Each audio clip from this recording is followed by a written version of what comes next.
গোলাপি ডলফিনের নাম কে না শুনেছে, যা দেখাও ভাগ্যের ব্যাপার। মানুষ বা অন্য প্রাণীরা কাছাকাছি এলে আক্রমণ না করে বরং কৌতূহল নিয়ে ঘুরে বেড়ায় মানুষকে পর্যবেক্ষণ করে।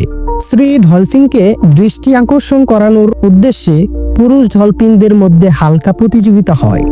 তারা একে অপরের সাথে খেলা ধরার মতো আচরণ করে, কিন্তু সাধারণত মারাত্মক হয় না। কখনো কখনো মানুষের নৌকার আশেপাশে খেলা করে। গোলাপি ডলফিনের মস্তিষ্ক মানুষের তুলনায় অনেক বড় সমাধান বের করতে পারে। দিক নির্দেশ খোঁজা, খেলা শেখা ইত্যাদি দারুণ বুদ্ধি দেখায়। পিরানহা, অ্যানাকন্ডা, জাগুয়ার এই নদী হলো তাদের আবাসস্থল।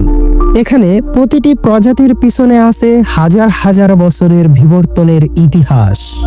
আমাজনের প্রতিটি ধাপে আছে নতুন এক বিস্ময়। কিন্তু আজ সেই বিস্ময় ভীষণ বিপদের মুখে। বর্জ্য পদার্থ দিয়ে দূষিত হয়ে যাচ্ছে এই নদীর প্রাণী, হ্রাস পাচ্ছে এই নদীর গভীরতা, যার ফলে সৃষ্টি হচ্ছে বন্যা। আমাজন নদী কেবল একটি প্রাকৃতিক বিস্ময় নয়, এটি পৃথিবীর প্রাণ। এটির প্রতিটি ঢেউ, প্রতিটি ঘাস, প্রতিটি প্রাণী আমাদের অস্তিত্বের সঙ্গে অঙ্গাঙ্গিভাবে জড়িত।